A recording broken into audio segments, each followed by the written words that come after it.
All aboard the Nostalgia Express as we look at the toys of our childhood, the ones we can't forget, and those that some of us never gave up. Pops out and fires. From cap guns to kung fu grip, slingshots to super soakers. It's time for the real Toy Story. Now, toys on Modern Marvels.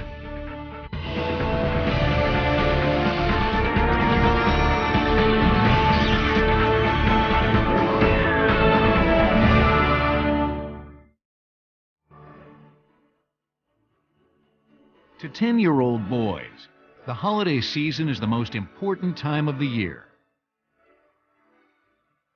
To them, it's all about toys. Preparation for the big day is intense. Wish list completed? Check. List distributed to parents and grandparents? Check. Letter mailed to Santa? Check. It's a tremendous amount of work, but the payoff is well worth the sacrifice.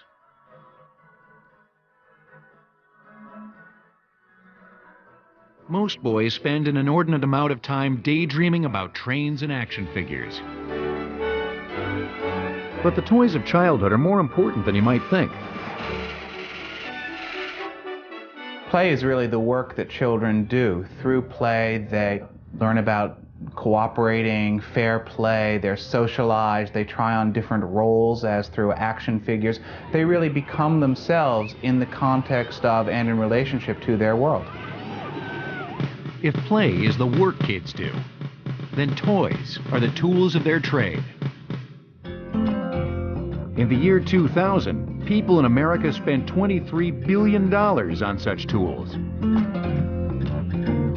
These tools help boys deal with what it means to be a boy, stimulating or controlling their natural dispositions.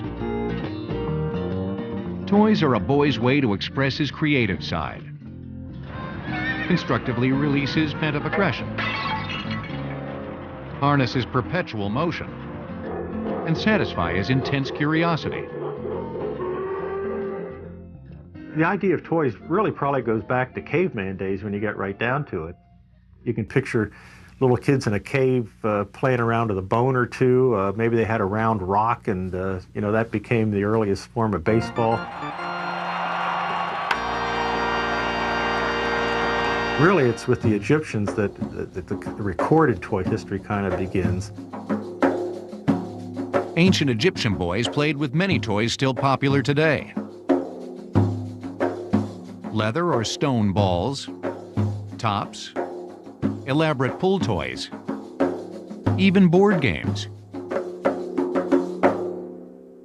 The Greeks and Romans added to their toy boxes hobby horses, dice, wooden swords, bats, yo-yos made by combining two wooden or metal discs and a string, and toy soldiers formed of clay. Playtime was cut short, however, during the Middle Ages, when people became more concerned about surviving than playthings. If we go back, we'd all be surprised at just how few toys boys had. This is in part simply because boys were expected to work at a young age, and toys were seen simply as frivolous playthings, mostly for the very young. But toys made a comeback during the Renaissance, when the toy manufacturing business officially began. Nuremberg, Germany became one of the centers of toy production. German artisans made all kinds of toys. Wheeled horses carved out of wood and delicately detailed. Clay or bronze knights on horseback were particularly popular. These toys were sold throughout Europe, but they were handmade by craftsmen and therefore very expensive. Only the wealthy could afford them for their children. Most kids played with toys that they or their parents made themselves. These were far more simple. The majority of toys remained homemade until the Industrial Revolution and the introduction of mass production. During the 1800s, toys became more intricate. Companies introduced beautifully painted tin toys and complex wind-ups, appealing as much to parents as to their kids. And an emerging middle class had more opportunity to buy such toys. Christmas was becoming a bigger gift-giving holiday than it had been in the past. As machinery replaced manpower, middle-class children also found they had more time to be children. But this wasn't supposed to be spent in sort of idle play. Children were supposed to learn how to be adults and learn how to enter this rapid changing world of science and technology and business. And so it isn't surprising that construction toys became increasingly important. From a parent's standpoint, what could be more constructive than a construction toy? To a boy, it was simply open-ended creativity. Probably the most celebrated construction toy in 20th century America was the Erector set. I got my first Erector set in 1955 for Christmas, but I couldn't wait to tear the parts out of the box and start building my first model. In 1913, A.C. Gilbert, an Olympic pole vaulter and Yale Medical School grad, was making and selling magic kits. He lived in New Haven, but took many train trips to New York, where he peddled magic toys to department stores. On one trip, presto, it came to him. During this process, they were building electrical towers to wire up the electric trains. And he'd watch them as he rode the train back and forth, and he'd see how they were using metal girders, building these towers. And he got home that night and he started cutting out things out of cardboard, and he started building models of these pieces that he had made. And that's where the idea for the Erector set was born. In 1913, Gilbert introduced his first Erector set with model plans, girders, gears, pulleys, nuts and bolts. Gilbert ads read, "Hello boys, make lots of toys." And they did. Erector's popularity continued to grow.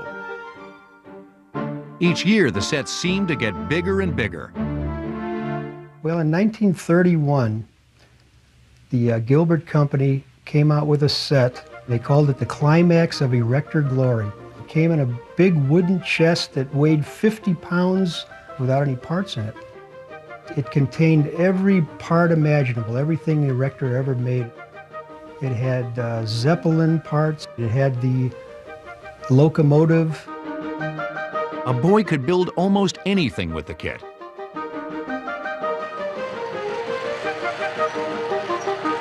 What distinguished Erector sets was the electric motor, first introduced in 1913.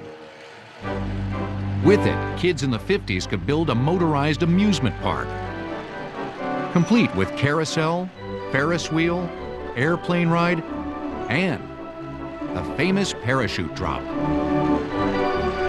An Erector set is unique from all other toys. It's not just one toy. You could build a toy one day, take it apart the next, and build something else. It was a never-ending toy. Erector sets remained popular through the 1950s. However, some kids didn't have the patience for nuts and bolts. Luckily for these kids, one toy would make model building a snap. The Lego Company was established in 1932 by Ola Kirk Christiansen, a Danish carpenter who began producing toys when home sales slumped during a depression in Denmark. Lego is the contraction of two Danish words, leg, goat, which means play well. After World War II, Christiansen introduced stackable plastic building blocks called automatic binding bricks. But it wasn't until 1955 that the Lego Company introduced the Lego bricks, still popular today. What was unique about the Lego system was the way the bricks snapped and held together. Yeah, I can tell. Posts on top and hollow tubes underneath gave children a creative license to build anything they could imagine. Today, the Lego company, located in Billund, Denmark, produces 16 billion individual pieces a year, much like they've been doing for more than 4 decades. A Lego brick starts as plastic resin called ABS, which stands for acrylonitrile butadiene styrene, and they're plastic pellets. And what we do is we heat them up till they're the consistency of hot toothpaste. Then we squeeze them together with between 10 and 25 tons of force and mold a Lego brick.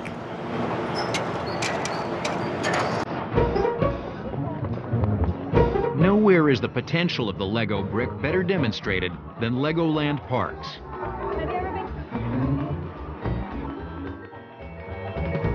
At this one in San Diego, California, everything is made with Lego bricks. Sculptures, even city dioramas. Now that's a lot of Lego.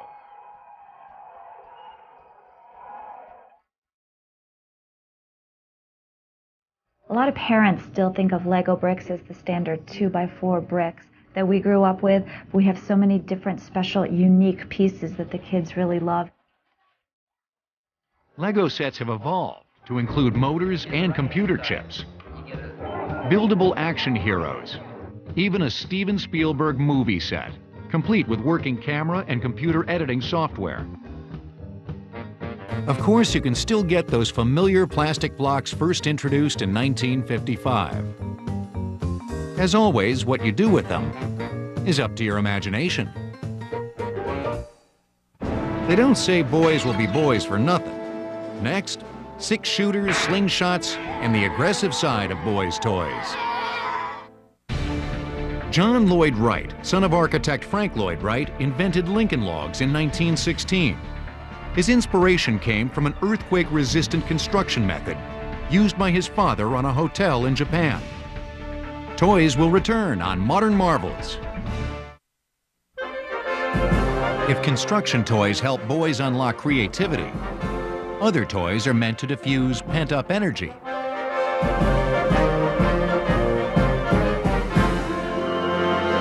Boys and girls are different. We are just inherently different as mammals. You know, we're wired differently.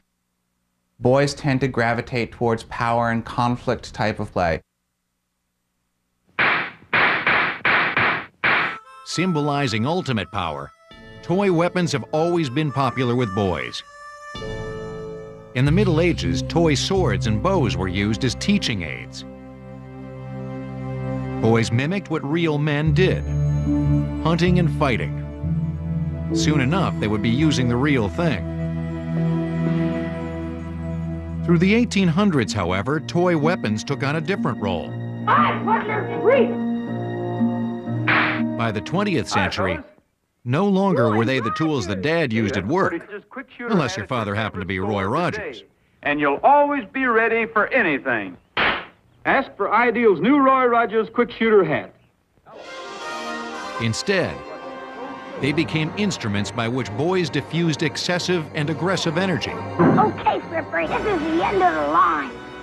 Many of our fondest memories are strapping on our holsters and drawing on our friends in mock shootouts at the OK Corral. The cap gun, the pride and joy of so many boys of the 1950s, was actually born toward the end of the Civil War, when gun manufacturers switched to making toy guns. For realism, these companies introduced gunpowder caps that exploded when struck.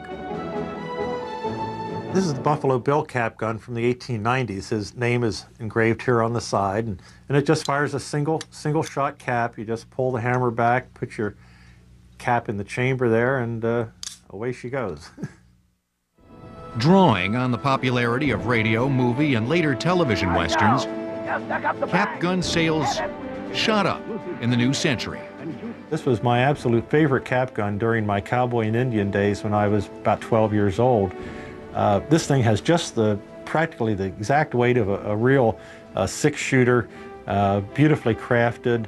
It has a pop-open cylinder here, shoots roll caps, never misfired. This was a trusty gun. You could count on it getting the job done. Cap guns are great, but they were certainly more bark than bite. Inevitably, some boys wanted more firepower from their toys. Slingshots were used for hunting. A kid could have a slingshot, go out and hunt squirrels or birds or whatever and bring them home for dinner.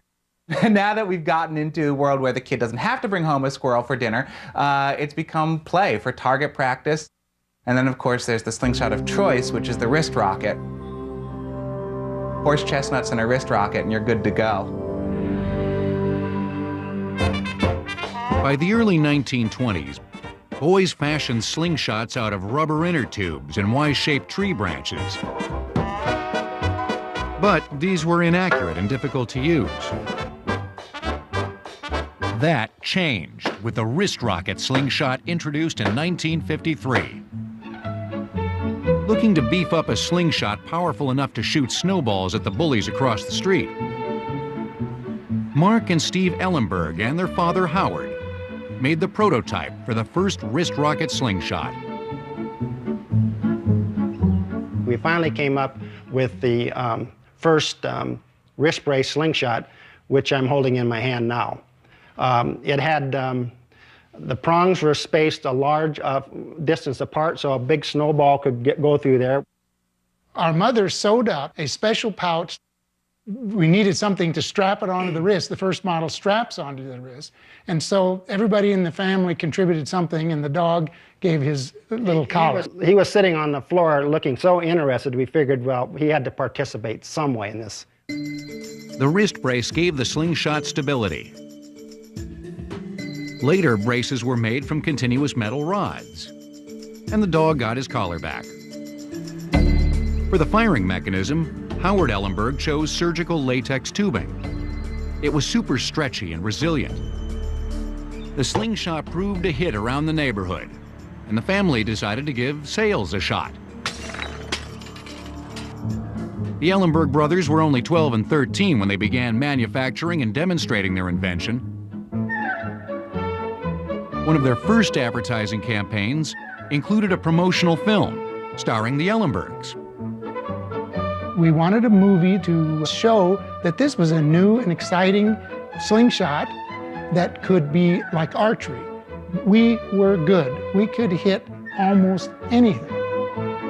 I shot an apple off of my father's head for the final shot for the movie. The only thing that was wrong about it was that the slingshot's so powerful that it shot, the marble went right through the apple and left it on his head. So my dad kind of jerked his head to have the apple fall off. And then, of course, the obvious happened. We soon realized you could not advertise someone shooting at someone else. Yeah, and we also shot a cigarette out of his mouth. You know, he was holding it up like that. Of course, that's something the brothers don't recommend trying at home.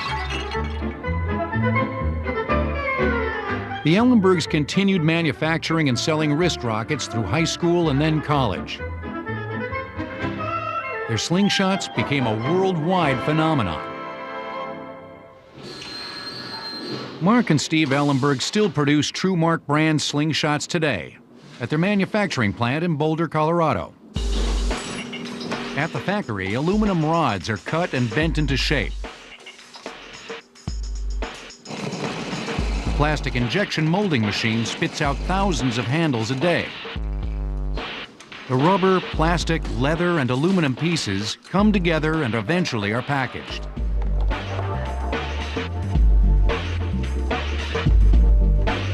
The latest True Mark slingshot has a 225-yard range, complete with fiber optic sights and recoil stabilizer bar.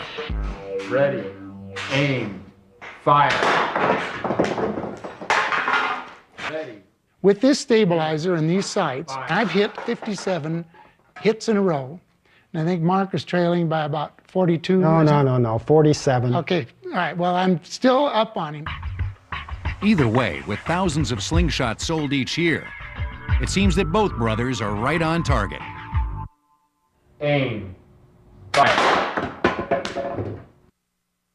Although TrueMark only advocates target practice, used incorrectly, a slingshot can do some damage. But some toys offer the best of both worlds: aggressive outlet and good, clean fun. Moms have sort of made a deal with the devil that says you can't have a BB gun and you can't have a cap gun, but okay, a water gun, because I know you're not really going to get hurt with it. Squirt guns date at least as far back as the 1920s. This is one of the most graphic water guns ever made. Really spacey, bright lightning bolts, red and yellow. Again, made by the Daisy Company, famous for their BB guns. This one had a little internal bladder to hold the water, and that almost always dries out, so it's near impossible to find these working, but the main idea is the looks, so a nice scarce gun in great shape.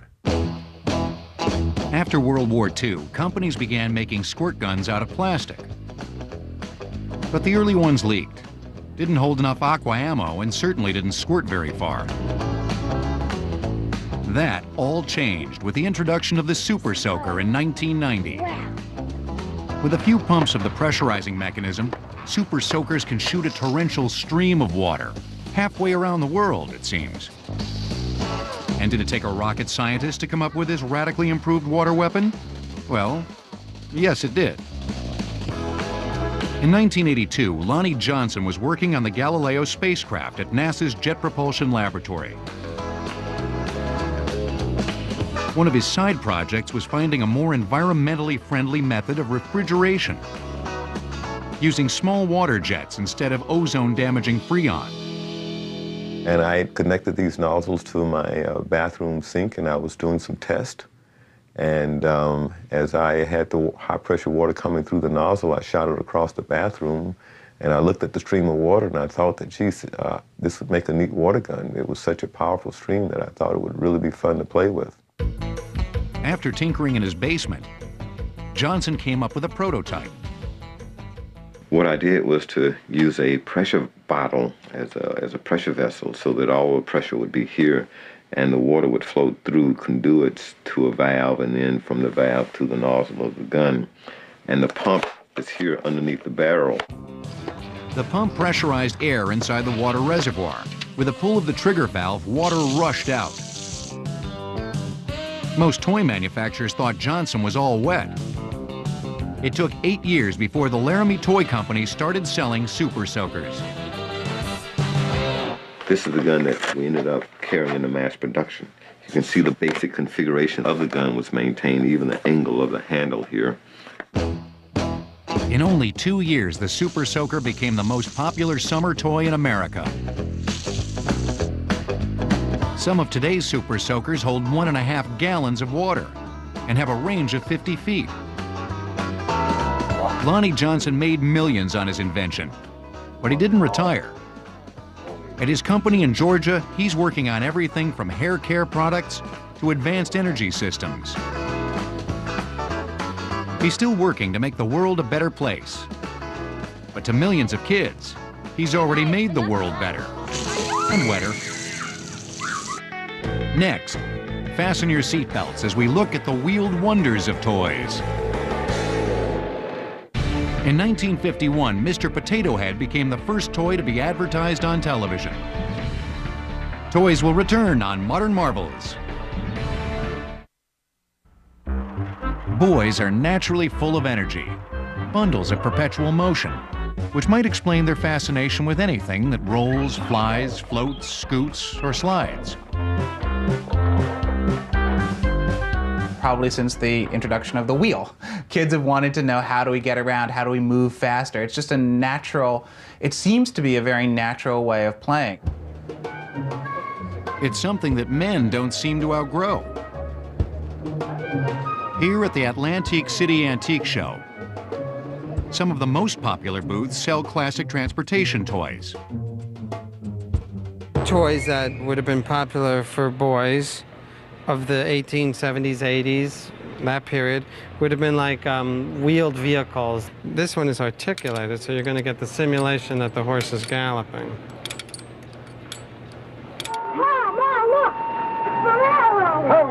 But nothing on wheels has captured the imagination of boys more than trains.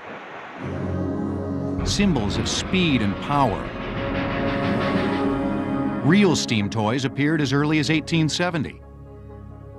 Really great ones had a little boiler here in which you would put water. Underneath, there was a reservoir in which to put alcohol. And you unscrew this and put the alcohol in, and then it tells the young fella, just light each of these wicks. And when he had kind of a little raging inferno going there, then put the train on the track. You'd give it a little bump with your finger, and the locomotive and the cars would start to chug along very much like a live steam train on the railroad. Only they forgot to put a throttle on these. All this little guy knew was the hotter the water got, the more steam that was generated, the faster he went round and round and round the tree until, whoops, it flipped off the track. The alcohol spilled out of the tank. The little flames in there lit the alcohol. Up went the carpet, in turned the Christmas tree, and I guess the whole family went out together. It must have been really colorful. Fortunately for carpets and Christmas trees everywhere, Joshua Cowen introduced an electric train that proved less flammable. In 1900, Cowen sold electric fans, but when the weather cooled off, so did business. He thought he might incorporate the fan motor into a kind of moving window display. He basically made these, they look like wooden cigar boxes, and he stuck his fan motor underneath, and he took some strips of brass and he made a track, and these things would spin around the window, attracting all kinds of attention, and sell goods. When the electric train proved more popular than the products it was demonstrating, Cowen incorporated under his middle name, Lionel, and the famous Lionel Train Company was born. More realistic trains soon followed. Over the next 50 years, Lionel introduced authentic steamers, streamliners, and diesels. Giant holiday displays drew kids like flies. And trains were only half the fun. Lionel offered animated accessories from water tanks to bascule bridges, log and coal loaders, to cranes. Trains gave boys a world of their own to control. What kid didn't want to be a railroad engineer? I couldn't wait. Over the last 100 years, the Lionel Company has sold over 50 million trains. Trains were popular in the 20th century, but really it was the century of the automobile, and kids' toys reflected that. When you get into sort of modern times, you see the fascination with cars, especially in America, and kids always want to drive. I mean, really, that's one of the first things you see. For millions of males, the first car they ever owned was a Matchbox. In the early 1950s, Lesney Products, an electrical parts manufacturer, started making miniature royal coaches as souvenirs for the crowning of Queen Elizabeth II. When the London-based company sold over 1 million coaches, they decided to concentrate on toys. But what really put Lesney in the driver's seat was a simple brass road roller prototype made by partner Jack Odell. Matchbox started as a school project. Jack Odell made the first Matchbox for his daughter to bring to school. And the school said that you had to be able to put whatever you brought in for show and tell inside of a Matchbox. So he created a small car that she brought to school and shared with the class. So interestingly, Matchbox started as a girl's toy. In 1952, Lesney started producing small, very detailed vehicles and packaging them in boxes about the size of matchboxes. Priced under $1, they were cool and affordable. It didn't take long for Matchbox to become king of the road. Matchbox has made over 12,000 different kinds of cars. Each year, the company unveils 75 new cars. Collectors love these numbered vehicles. Although they may have been purchased for a few cents, rare cars now go for thousands of dollars. Die-hard collectors are typically male, but there are exceptions to the rule. My son is 50 this year, and when he was about 13, his room was cluttered with cars. To me, was cluttered. So I got together all the cars, all the Matchbox cars that were in his room, and I sold them to somebody who wanted them, not knowing that they were of any value. And every year at Christmas, I have to listen to how I gave away his Matchbox cars. So I've been still looking for them. I always thought he kind of got over it, but I have found out through the years that he didn't. And I feel badly about it, but that's what I do. Although not all collectors have such thoughtful mothers, they seem to share other characteristics. Men who grew up with Matchbox cars are now buying them for their kids. Dad doesn't seem to mind handing over the keys to this car. Next, we'll go through basic training with the world's first action figure. Matchbox has sold over 3 billion cars since 1952. The top-selling vehicle is the Model A Ford. Toys will return on Modern Marvels. I am ready to attack with Johnny 7, OMA, the one-man army. Boys have always been captivated by the dangerous exploits of the fighting man. The Greeks had toy soldiers carved from wood or fired ceramic. By the late 1500s, wealthy European children played with miniature soldiers cast in lead. Toy makers made molds into which they poured molten lead. After cooling, the toys were often brilliantly painted. In 1760, Johann Hilpert, a German tinsmith, started producing less expensive tin soldiers. Although cast much the same way as lead soldiers, these were flat, easier to paint, faster to manufacture, and therefore far more affordable. Tin soldiers invaded Europe, then captured the United States. In the 20th century, the Marx Toy Company, among others, brought us plastic platoons of green army men, manufactured by the bucket load.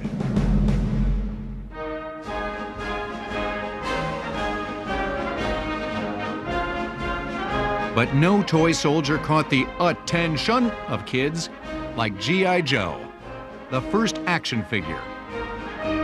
Just don't call him a doll. I think our culture never wanted boys to play with dolls. So you don't say, "Hi son, here's a doll." You say, "Here's G.I. Joe." And it's all marketing. It really is marketing, and it's how we perceive it. But action figures aren't dolls. And certainly not G.I. Joe, the manliest of all action figures. G.I. Joe was recruited in 1964 when Hasbro introduced a series of 12-inch characters that embodied the heroic spirit of the American soldier. Originally, when the line came out, there were the 4 basic services represented. You had your action soldier, action sailor, action pilot, and action marine. And then a whole bunch of accessories specific for each service. Yes, Joe had as many accessories as Barbie. But these weren't sweater sets. These were weapons, scuba suits, and vehicles. By 1965, Joe became the most popular toy of kids 5 to 12 in America. But Hasbro knew that they had to innovate to basically keep the line fresh continuously. In 1965, Hasbro introduced the first black action soldier. 1967, talking figures were introduced, which you pulled a string on the G.I. Joe's chest. But with the anti-war movement of the late 1960s, Joe became more of an adventurer. The adventure team featured characters with lifelike hair and beards. A lot of people call these fuzzy head G.I. Joes. In the 70s, Hasbro also introduced Kung Fu Grip, and the idea of of a grip that you could lock together like that. First of all, it played great, but then it was a catchphrase, I think, for a whole generation of boys that lives on to this day in pop culture. G.I. Joe became a casualty in the late 1970s when interest waned, and Hasbro stopped producing 12-inch figures. But in 1982, Joe re-emerged, a real American hero. This time, a bit smaller. But you can't keep a good man down. In 1996, Joe stood tall once more when Hasbro decided to release 12-inch figures again. Although intended for collectors, Joe proved even more popular among kids. Since September 11, 2001, the iconic action figure has enjoyed renewed popularity. I think those events reinforced what the core brand values of G.I. Joe are intended to do, and that's celebrate American heroism. Mission accomplished. Good work, men. Next, out-of-this-world toys and the inquisitive side of human nature. In 1993, the Barbie Liberation Organization swapped the voice chips of 300 G.I. Joe figures and Barbie dolls, then returned them to be sold. The rewired Barbies yelled, "Eat lead, Cobra," while G.I. Joe said, "Let's go shopping." Toys will return on Modern Marvels. Few things capture the imagination of children more than the cold, dark, and unknown void of outer space. Long before the space race, flying saucers, aliens, and robots were the rage of the universe. Space toys are attractive to children because they're about taking the child out of the present and giving the child not only a sense of freedom from the oppressions of mom and dad and that obnoxious older sister of his, but they're also about giving the child a kind of a sense of his own personal future, a world that will be different, perhaps better than that of his parents. Many a well-meaning mother, more concerned about lack of space than outer space, discarded cherished toys as kids grew up. Fortunately, people like Ted Hake sell the toys and collectibles of our past. Here, memories fill shelf after shelf. The concept of space toys began with the comic strip Buck Rogers in the 25th Century. In a capsule, the story is that Buck goes to sleep for 500 years, and when he wakes up, the world has changed, needless to say. This is a Buck Rogers wind-up toy by the Lewis Marks Company. It's titled Rocket Police Patrol. It's from towards the late 1930s. It's a wind-up toy. It travels along, and actually back here there's a little flint wheel and a piece of flint, and when the toy goes, it shoots a blast of sparks out the rocket exhaust back here. During the 1950s, UFO sightings and popular TV shows such as Tom Corbett, Space Cadet, and Space Patrol helped launch a slew of space toys. The main export from Japan after World War II was tin toys. They made airplanes and cars and boats, but by far the most popular with collectors today that command the most money are the Japanese space toys. The workmanship's quite good, but what you're really paying for with the space toys is the imagination and the beautiful lithography. These toys were made by hand, assembled by hand, sometimes out of whatever scrap they had around. Sometimes if you open these toys up, you look inside and you might find a beer can label or something to that effect inside. They used whatever they had available. This is a robot from the mid-1950s, mid-late 50s, called the Radar Robot, and it is battery powered. It has a small robot head remote control. You put the batteries in, which to power the toy, and has a little light that lights up, and he walks, and he's a little mechanical man, made in Japan. This toy is $1,200. And a collector might need this one for his collection, or he might like the lithography of the toy. But if I had the original box, the price could be 2 to 3 times more than this.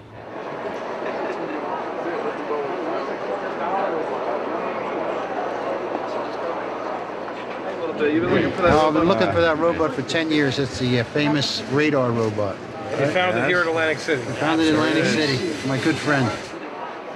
We choose to go to the moon in this... In 1961, John F. Kennedy announced our intention to send an American to the moon. For kids across the country, fantasy would soon be reality. In the 1960s, kids became more interested in real spacemen, such as John Glenn and Flash Gordon.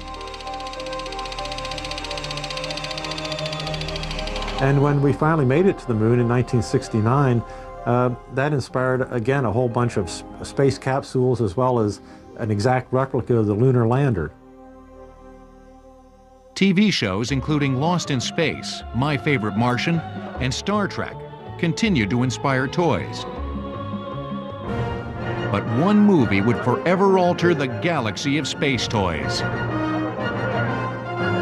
We had an opportunity in '77 to view a trailer from a new movie coming out called Star Wars. It was something that we had never seen, and it was something that, wow, we really want to be a part of this universe. The movie was filled with rich characters and imaginative space vehicles. To make sure that we could come up with manageable vehicles, we had to try to come up with a new type of figure and determine that 3 3/4 inch scale seemed to be just the perfect size. It allowed us to get the realism that we needed, and it also allowed us to develop vehicles that were a perfect fit. In 1978, Kenner released the original Star Wars toys, which sold faster than light speed. The product line started with only 12 figures, 3 vehicles, and a playset, and evolved into over 100 figures by the time we did the first trilogy. Today, there are action figures of all kinds. They're more detailed than ever, some humorous, some grotesque. Collectors account for 40% of action figure sales. The classic figures, such as Star Wars, are more popular among toy collectors than ever. This figure can basically, in this package, sell anywhere from about $750 up to about $1,500, depending on the condition. Figures can get as expensive as $5,000. But who are collectors? And why do they spend thousands of dollars on toys from their childhood? It's often said that people are trying to recapture their youth with toy collecting. Actually, I don't think that's quite true. I think the people that collect the toys are people that are still in touch with their youth, and there's a very big difference in those two perspectives. I think probably the one thing we all have in common is we're kids that just never quite got around to growing up. And at least for me, I hope that I never do. Whether proudly displayed, collecting dust in the attic, or casualties of a garage sale years ago, the toys of our childhood often represent a less complicated time. But toys ultimately are really not so much about the fun they bring or the memories they evoke. At the end of the day, really, the piece of plastic or the piece of metal or the piece of wood is completely irrelevant. It's what the child's mind brings to that object. It's really what the child creates in his or her imagination.